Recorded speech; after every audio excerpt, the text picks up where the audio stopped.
Hello मेरे प्यारे बच्चों, कैसे हैं आप। उम्मीद करता हूं कि आप स्वस्थ होंगे, सुरक्षित होंगे और अपनी पढ़ाई बहुत अच्छे से कर रहे होंगे। मैं सत्यनारायण द्विवेदी अपने YouTube channel Satya sir physics में पुनः एक बार आपका स्वागत करता हूं। बच्चों, आज जो है हम इलेक्ट्रिक फील्ड के ऊपर कुछ इंपॉर्टेंट क्वेश्चन जो बच गए थे उसको आज हम लेकर करेंगे और उसके बाद जो है हम नई टॉपिक को स्टार्ट करेंगे। बच्चों, तो देखते हैं आज का इम्पॉर्टेंट क्वेश्चन क्या है। और इसके पहले यदि आप इलेक्ट्रिक फील्ड या कूलाम्स लॉ के ऊपर इम्पॉर्टेंट क्वेश्चन या तो हमारे शॉर्ट ट्रिक वाले जो वीडियो हैं उसको यदि आप नहीं देखे हैं तो एक बार ज़रूर जाइए।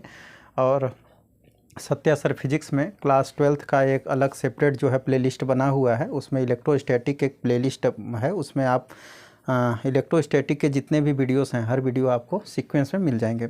आइए हम लेट न करते हुए अपने क्वेश्चन को स्टार्ट करते हैं बच्चों, और कम से कम समय में ज़्यादा से ज़्यादा क्वेश्चन सॉल्व करने की और इम्पॉर्टेंट क्वेश्चन सॉल्व करने का कोशिश करेंगे बच्चों, जो एग्ज़ाम्स के पॉइंट ऑफ व्यू से इम्पॉर्टेंट है। यह क्वेश्चन अभी तक तो नहीं आया है एग्ज़ाम में, लेकिन यह क्वेश्चन ना इम्पॉर्टेंट है बच्चों, हो सकता है मे बी एग्ज़ाम में कभी न कभी पूछ ले। A ball having charge q, एक बॉल है जिसका चार्ज क्या है बच्चों, q, and mass m is suspended from a string of length l between two parallel plates. ठीक है, एक बॉल है जिसका मास क्या है एम और चार्ज क्या है बच्चों क्यू, और वो सस्पेंडेड है स्ट्रिंग से जिसका लेंथ है एल।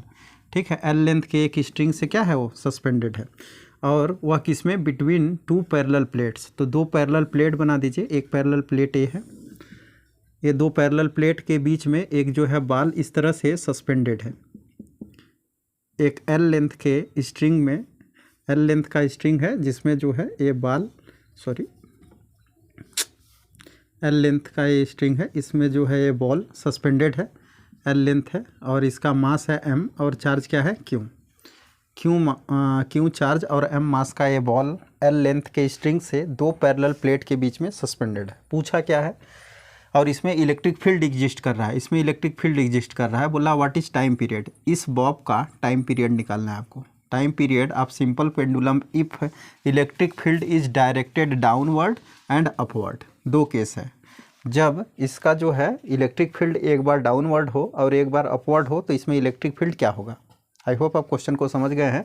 दो पैरेलल प्लेट के बीच में एक बॉब है जिस पर मास है एम, चार्ज है क्यू, और एल लेंथ के स्ट्रिंग से उसको जो है सस्पेंडेड किया गया है।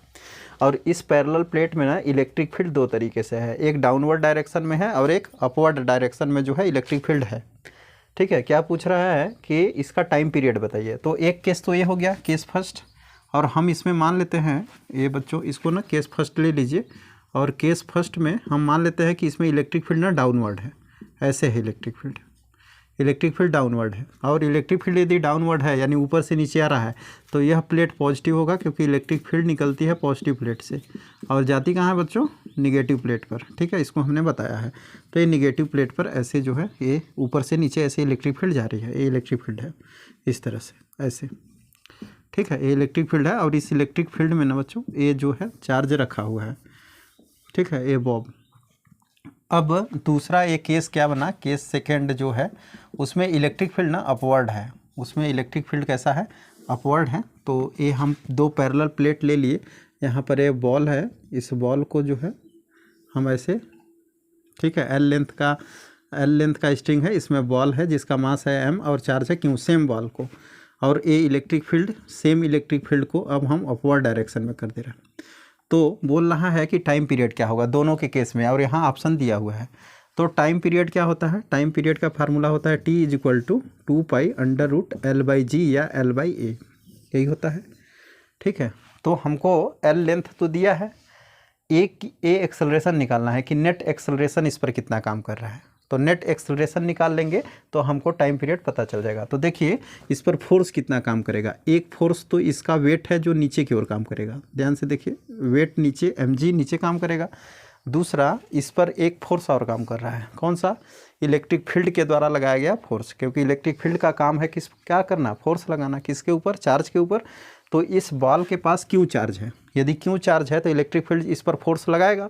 अब फोर्स किस डायरेक्शन में लगाएगा, तो यह चार्ज ना पॉजिटिव है, क्यू है मतलब निगेटिव बोला होता तो बोल देता कि माइनस क्यू चार्ज है।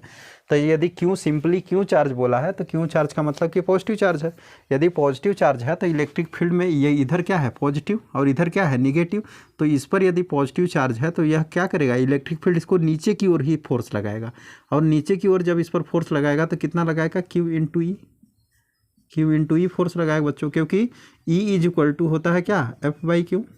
तो एफ इज इक्वल टू क्या हो जाएगा, क्यू इंटू ई, यही तो फोर्स होगा ये, यानी F is equal to Q E नीचे की ओर और एफ बराबर एम जी नीचे की ओर। तो एफ बराबर क्यू ई किसके कारण, ड्यू टू इलेक्ट्रिक फील्ड नीचे की ओर, और एफ बराबर m g due to mass, due to gravity, sorry due to gravitational force नीचे के कारण काम कर रहा है एफ। तो F one is equal to Q E कर दे रहे हैं, और एफ टू क्या काम कर रहा है, एम जी, और ये भी कहाँ काम कर रहा है, नीचे की ओर, दोनों डाउनवर्ड है नीचे की ओर। तो एफ नेट कितना हो जाएगा, तो एफ नेट कितना हो जाएगा बच्चों, तो एफ नेट हो जाएगा हमारा q E plus m g, यही तो होगा q E plus m g. और एफ इज इक्वल टू क्या होता है, एम ए, तो m into a is equal to Q E plus m g. ठीक, तो ए इज इक्वल टू क्या हो गया बच्चों, Q E plus m g by a, m g by M, ये तो ए की वैल्यू हो गई, ए निकाल लिए। आप इसको और ऐसे लिख सकते हैं, Q E by M plus A by M,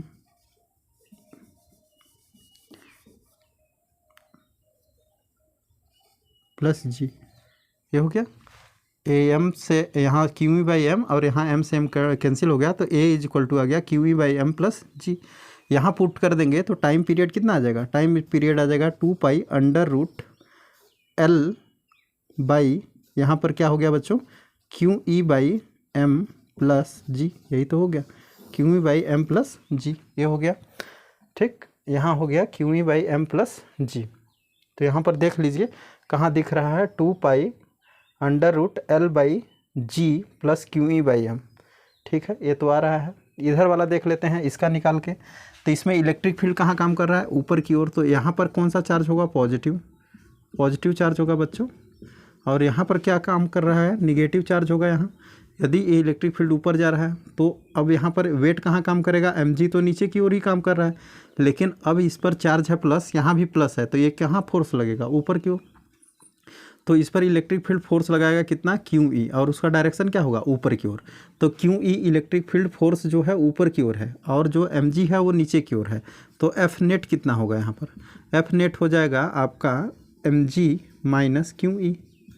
ठीक, एम जी माइनस क्यू ई। ठीक, एफ इज इक्वल टू क्या होता है, एम में, तो m into a is equal to m ji minus Q E, ये हो गया एम जी माइनस क्यू ई।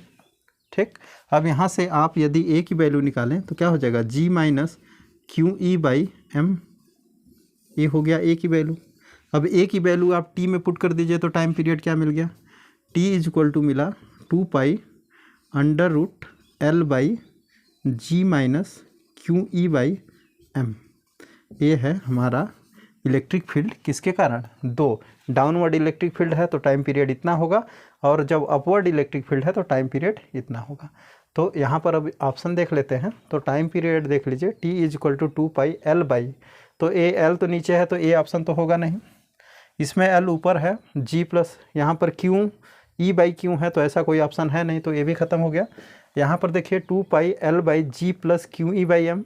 ठीक है, G plus Q E by M, ये ऑप्शन मिल गया, और 2 pi L G minus Q E by M, यानी ये ऑप्शन हमारा ऑप्शन नंबर सेकेंड जो है बस करेक्ट है। तो इस तरह से जो है हम टाइम पीरियड निकाल दिए।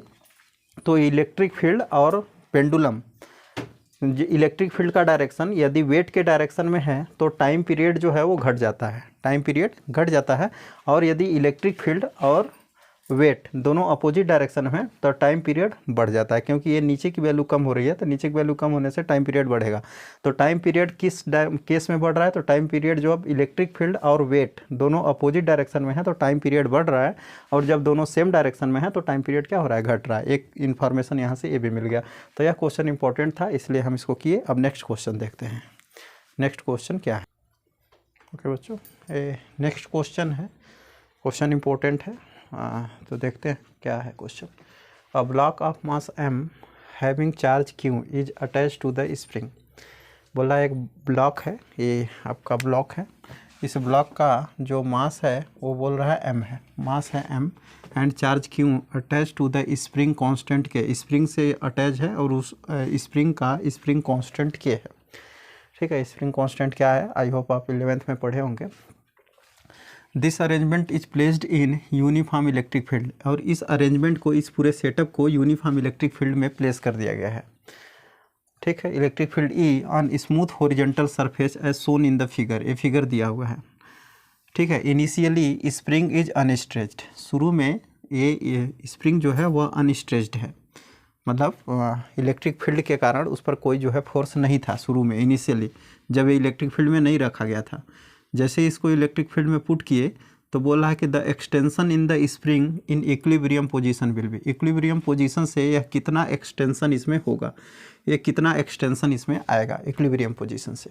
तो बच्चों ये जो ब्लॉक है इसका मास है m और इस पर चार्ज भी है q, और q यदि चार्ज आ गया तो इलेक्ट्रिक फील्ड फोर्स लगाएगा ही, और इलेक्ट्रिक फील्ड का डायरेक्शन देखिए इधर है, यानी इलेक्ट्रिक फील्ड यदि इस डायरेक्शन में जा रहा है तो निकला कहीं इधर से होगा, और जा इधर रहा है तो जिधर जाता है उधर निगेटिव होता है, मतलब इधर क्या होगा, निगेटिव चार्ज होगा इस तरह से, माइनस माइनस माइनस माइनस, और इधर क्या होगा, पॉजिटिव चार्ज। तब तो ये electric field positive to negative इस तरह से जा रहा है। इसका मतलब यदि इस पर क्यू चार्ज है और ये क्यू पॉजिटिव है तो इधर ही इलेक्ट्रिक फील्ड इस पर इधर ही फोर्स लगाएगा, और इलेक्ट्रिक फील्ड यदि इस पर इधर फोर्स लगाएगा तो कितना फोर्स लगाएगा बच्चों, तो ये फोर्स जो लगेगा इस पर वह फोर्स लगेगा F is equal to Q E, तो F is equal to Q E force लगाएगा, F is equal to Q E force लगाएगा, और वो क्यू ई जो है किस डायरेक्शन में फोर्स होगा, तो ये F जो है इसी डायरेक्शन में लगेगा। जब इस पर इस इलेक्ट्रिक फील्ड इस ब्लॉक के ऊपर इस डायरेक्शन में फोर्स लगाएगा तो यह स्प्रिंग में जो है वह एक टेंशन आएगा, मतलब इसमें जो है स्प्रिंग जो है वो खिंचाएगा, खिंचाव होगा इसमें। तो जब स्प्रिंग जो है वह फैलेगा, एक्सटेंशन आएगा इस स्प्रिंग में, तो ये कुछ इस तरह से इसका पोजीशन जो है, मान लेते हैं कि ये जो ब्लॉक है वह ब्लॉक ये कुछ इस तरह से स्प्रिंग हो गई। ठीक, और ये ब्लॉक जो है वह ऐसे चला गया, यहाँ पर ये ब्लॉक आ गया इस तरह से। ठीक, ये ब्लॉक जो है जिसका मास क्यू था और चार्ज m था, यह ब्लॉक यहाँ आ गया, तो ये इसके पोजीशन में क्या हो गया, ये x पोजीशन डिस्प्लेस हो गया, ये अपने पोजीशन से x पोजीशन क्या हो गया, डिस्प्लेस हो गया, ये x पोजीशन यहाँ से डिस्प्लेस हो गया। फोर्स लगा तो फोर्स के कारण x जो है यह इस तरह डिस्प्लेस हो गया इस साइड में। जब इस साइड में डिस्प्लेस हो गया तो ये स्प्रिंग जो है, ये स्प्रिंग भी क्या करेगा, स्प्रिंग फोर्स कहाँ लगेगा, पीछे की ओर। तो इधर जैसे ये डिस्प्लेस हुआ तो इधर एक स्प्रिंग फोर्स लगना शुरू हो गया, तो ये स्प्रिंग फोर्स इधर लगेगा, इलेक्ट्रिक फोर्स इधर लगेगा, यानी इलेक्ट्रिक फोर्स को हम इसी एफ ही बोल दे रहे हैं, तो एफ ही इधर लग रहा है, और स्प्रिंग फोर्स को एफ के बोल दे रहे हैं, तो ये एफ के इधर लग रहा है।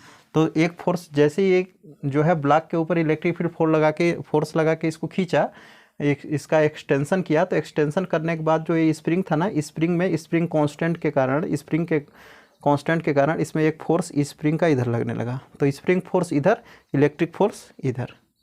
ठीक, तो दोनों फोर्स जो है, और जब इक्विलिब्रियम में होंगे तो दोनों क्या होंगे, बराबर होंगे। यदि इक्विलिब्रियम में आ गया, मान लीजिए यहाँ जाके रेस्ट में आ गया, तो ये इक्विलिब्रियम पोजीशन में आ गया। इक्विलिब्रियम पोजीशन में आने का मतलब ये हो गया कि स्प्रिंग के कारण जो स्प्रिंग फोर्स लग रहा है और जो इलेक्ट्रिक फोर्स लग रहा है वो दोनों आपस में क्या हो जाएंगे, बराबर हो जाएंगे, और बराबर होंगे तभी ये क्या होगा, इक्विलिब्रियम में आएगा। ठीक, तो इसको हम क्या बोल सकते हैं कि इस पर नेट फोर्स कितना लगा, तो एफ नेट, तो एफ नेट कितना लगा बच्चों, तो एफ नेट हो जाएगा आपका electrostatic force minus spring force, electrostatic force minus spring force. तो इलेक्ट्रोस्टैटिक फोर्स कितना होगा, या सॉरी इलेक्ट्रिक फील्ड के कारण फोर्स कितना होगा, क्यू ई। ठीक है, और स्प्रिंग के कारण क्या फोर्स होगा, माइनस के एक्स डिस्प्लेसमेंट यदि जो है वह आगे बढ़ा तो इसका जो है फोर्स क्या होगा, K X, F is equal to K X इसका फोर्स होता है। तो यह हमारा यहाँ से एफ नेट निकल गया।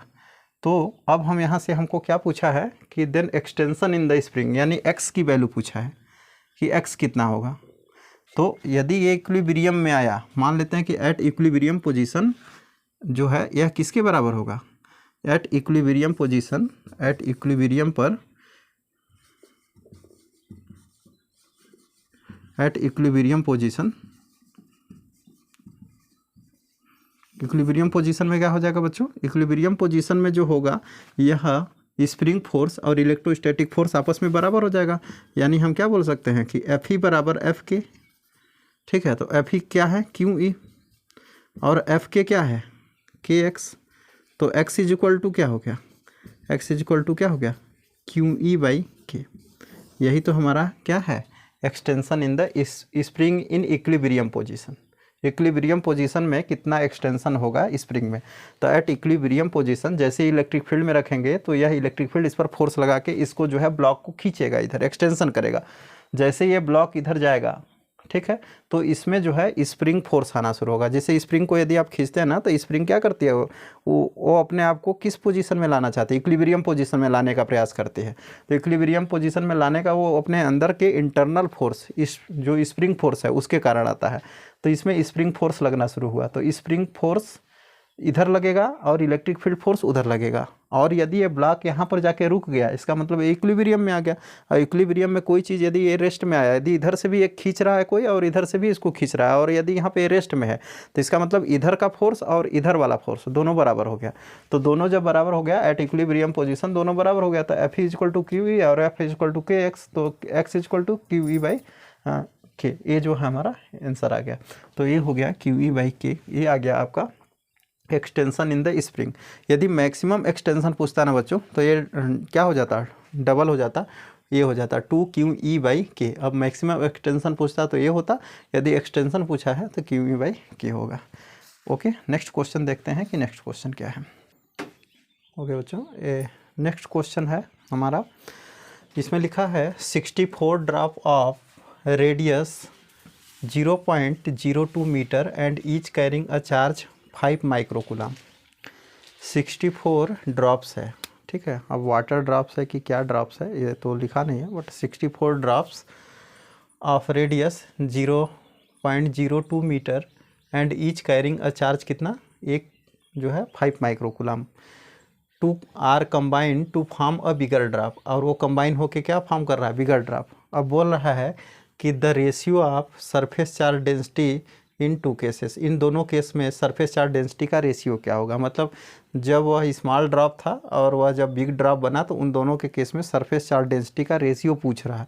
मतलब ये बोल रहा है कि इस तरह के जो है वह ड्रॉप्स थे और इन ड्रॉप्स का जो रेडियस था ना बच्चों, वह कितना रेडियस दिया है, सब ड्रॉप्स जो है वह इक्वल साइज के थे और इनका रेडियस दिया है 0.02 मीटर। समझ लीजिए सबका रेडियस ऐसे, और ऐसे कितने हैं, ऐसे हमारे 64 ड्रॉप्स हैं।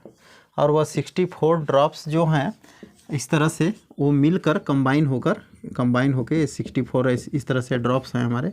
और वह 64 ड्रॉप्स जो है वह कंबाइन होकर ना बच्चों एक बिगर ड्रॉप बनाया, एक जो है बड़ा ड्रॉप बना रहा है, कोई बड़ा ड्रॉप बना रहा है इस तरह से, ठीक है। इस तरह से एक बड़ा ड्रॉप तैयार कर रहा है ऐसा।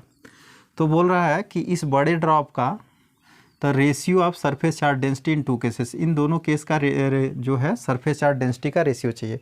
तो हम मान लेते हैं कि ये जो बड़ा ड्रॉप बना इनसे कंबाइन होके, इसका रेडियस है कैपिटल आर और इसका जो रेडियस है वह है स्मॉल आर, या तो ये रेडियस तो दिया ही है।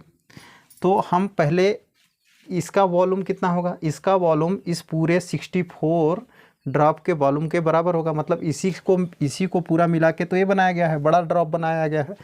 तो इसका टोटल वॉल्यूम इसके वॉल्यूम के बराबर होगा 64 के। तो इसका पहले एक का वॉल्यूम निकालिए, एक का वॉल्यूम निकालने के बाद उसका टोटल वॉल्यूम निकालिए, और टोटल वॉल्यूम और इसका वॉल्यूम दोनों बराबर होगा क्योंकि इसी से ये बना है।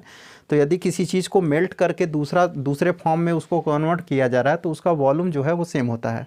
यदि हम किसी चीज़ को कन्वर्ट कर रहे हैं, जैसे मान लीजिए ये पेन है, इस पेन को हम मेल्ट करके दूसरा पेन बनाया, दूसरे शेप में दे दें, तो इसका जो वॉल्यूम होगा और इस पेन का वॉल्यूम होगा दोनों बराबर होगा।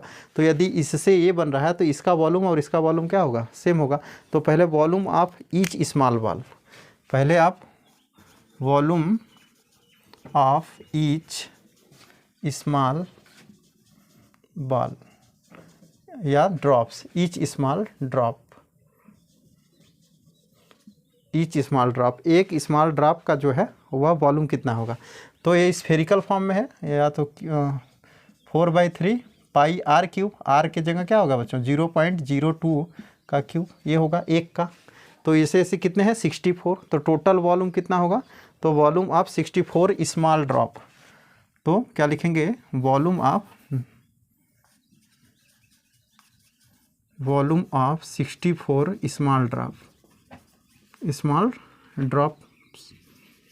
स्मॉल ड्रॉप्स का कितना वॉल्यूम हो जाएगा टोटल, तो इसका टोटल जो वॉल्यूम हो जाएगा बच्चों 64 से मल्टीप्लाई कर देंगे, तो 4/3 पाई इंटू 0.02 का क्यूब इंटू 64, इतना हो गया टोटल वॉल्यूम इसका। और इसी से बन रहा है क्या, एक बिगर ड्रॉप बन रहा है, बड़ा वाला ड्रॉप बन रहा है, तो इसका वॉल्यूम और इस पूरे 64 का वॉल्यूम बराबर होगा। तो अब हम इसमें करेंगे क्या कि let R be the radius of a bigger drop. R जो है वह बिगर ड्रॉप का रेडियस है। यदि बिगर ड्रॉप का रेडियस है तो हम क्या बोल सकते हैं कि इसका वॉल्यूम इज इक्वल टू इस पूरे 64 का volume. Then volume of bigger drop is equal to volume of 64 small drop. ठीक है, वॉल्यूम ऑफ बिगर ड्रॉप, ठीक है, bigger drop is equal to volume of 64, ठीक है, volume of 64 drops, small drops. I hope आपको ये समझ में आ गया होगा। तो वॉल्यूम ऑफ 60 बिगर ड्रॉप क्या होगा, 4/3 pi R cube is equal to, ये क्या हो गया 4/3 पाई और आर की वैल्यू 0.02 का क्यूब इंटू 64 बच्चों। यहाँ तक तो क्लियर है। 4/3 पाई कैंसिल हो गया। यदि 4/3 पाई यदि कैंसिल हो गया बच्चों, तो यहाँ आर की वैल्यू क्या आई, R cube is equal to आ गया आपका 0.02 का क्यूब इंटू 64 को आप 2 का क्यूब 8 का क्यूब 4 का क्यूब लिख सकते हैं, 4 का क्यूब लिख सकते हैं। यदि हम 4 का क्यूब इसको लिख सकते हैं तो ये यदि हम कैंसिल करें, एक क्यूब आपस में क्या होगा, कैंसिल हो जाएगा। तो आर इज इक्वल टू क्या आया, 4 इंटू 0.02, यानी आर की जो वैल्यू आई बच्चों ना वो आया 0.08, यानी ये 0.08 क्या मीटर, इसका रेडियस आ गया। इसका रेडियस आ गया बच्चों कितना, 0.08 मीटर, 0.08 मीटर, ये इसका रेडियस आ गया। अब हमको क्या पता करना है, सरफेस चार्ज डेंसिटी। तो सरफेस चार्ज डेंसिटी हम कैसे निकालेंगे, तो surface charge density of small drop. अब चार्ज कितना दिया है, तो 1 पर चार्ज दिया है 5 माइक्रोकूलम। 1 पर जो चार्ज है वो कितना है, 5 माइक्रोकूलम का चार्ज 1 पर है। तो हम चार्ज डेंसिटी निकाल सकते हैं। तो surface charge density of small drop कैसे निकलेगा, तो इधर का हम मिटा दे रहे हैं, यहाँ पर देखिएगा surface charge density of small drop. तो surface charge density, surface charge density of small drop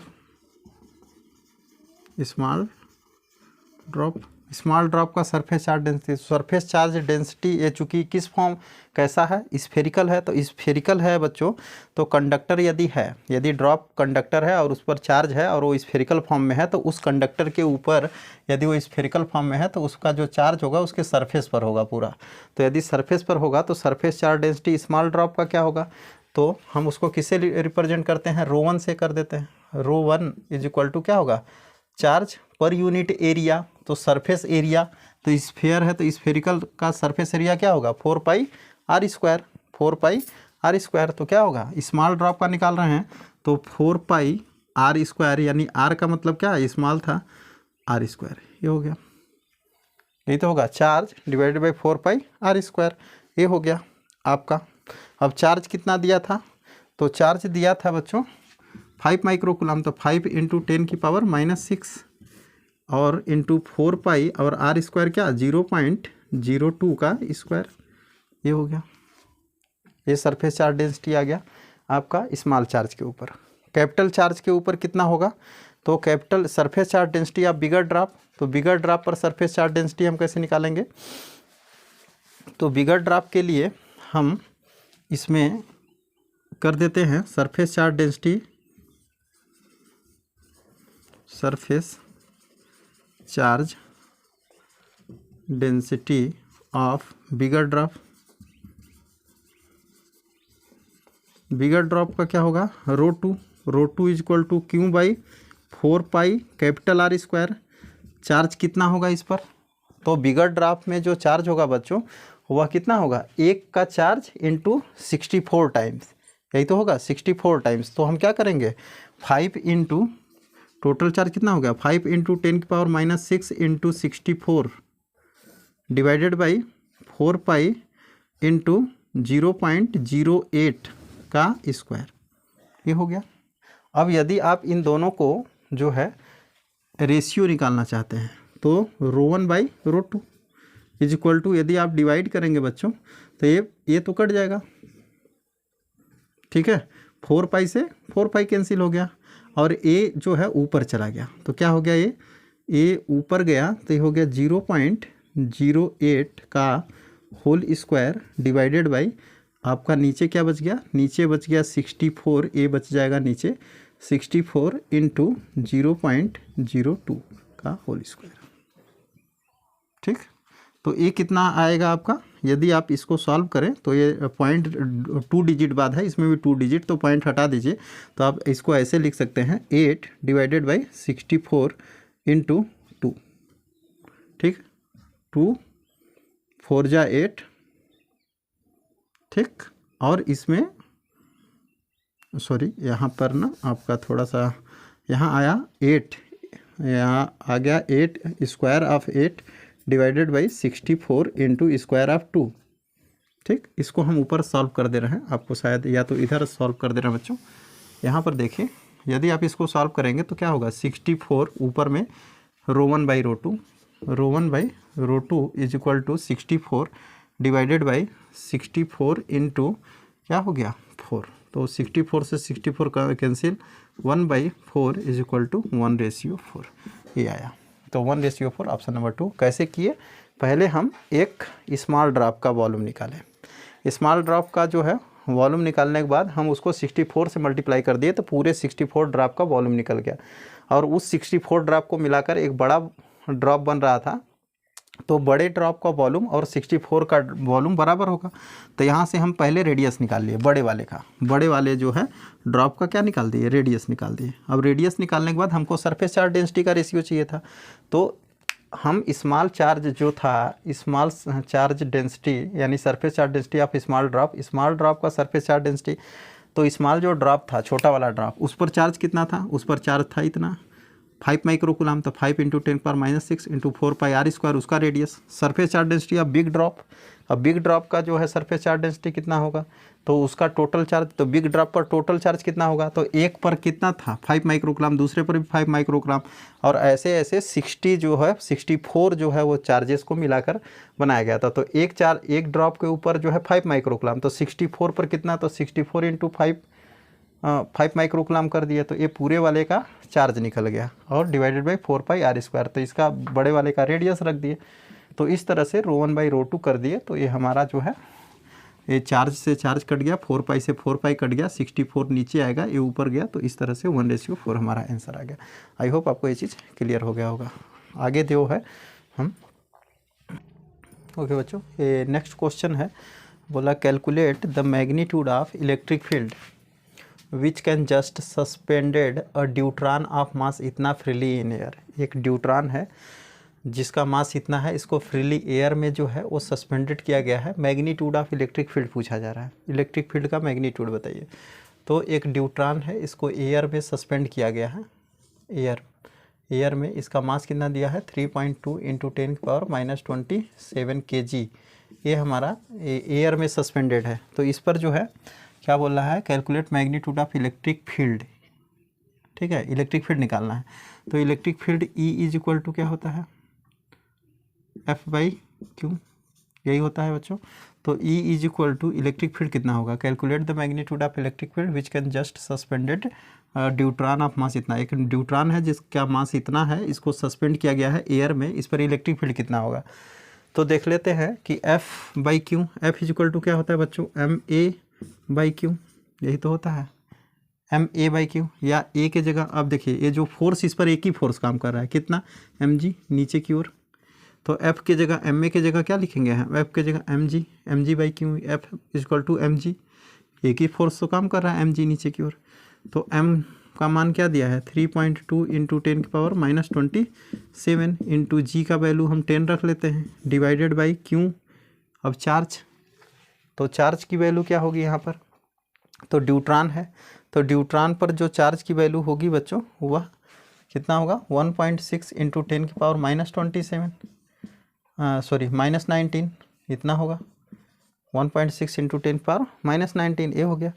तो अब इसको जो है हम यदि कैलकुलेट करें तो ये कटेगा तो ये आएगा 2, 16 2 जा 32 यानी 2 आ गया। ये हो गया क्या 20 इंटू यहाँ पर हो गया 10⁻27 तो था ही ऊपर में प्लस 19 चला गया, तो क्या आ गया आपका 20 इंटू 10 इसमें ऐसे लिखिए 20 इंटू 10 यहाँ कितना बचेगा बच्चों, यहाँ आपका 20 हो गया और यहाँ से 7 यानी क्या बच गया यहाँ पर 6 बच गया। और इसमें आप क्या लिख सकते हैं, इसका पावर करके आप इलेक्ट्रिक फील्ड लिख सकते हैं। ठीक है, तो इस तरह से जो है हम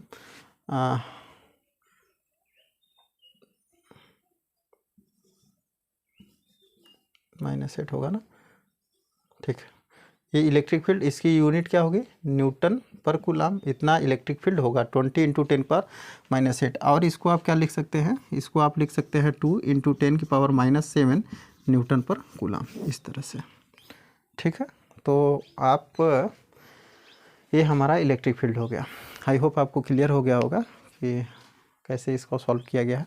नेक्स्ट क्लास में हम जो है बात करेंगे डाइपोल के बारे में, और डाइपोल एक इम्पॉर्टेंट है, और डाइपोल का टाइम पीरियड पढ़ेंगे कि डाइपोल को जब हम यूनिफॉर्म इलेक्ट्रिक फील्ड में रखते हैं तो उसका टाइम पीरियड कितना आता है, और उसके बेस पर जो है कॉम्पिटिटिव एग्जाम्स में क्वेश्चन आते हैं।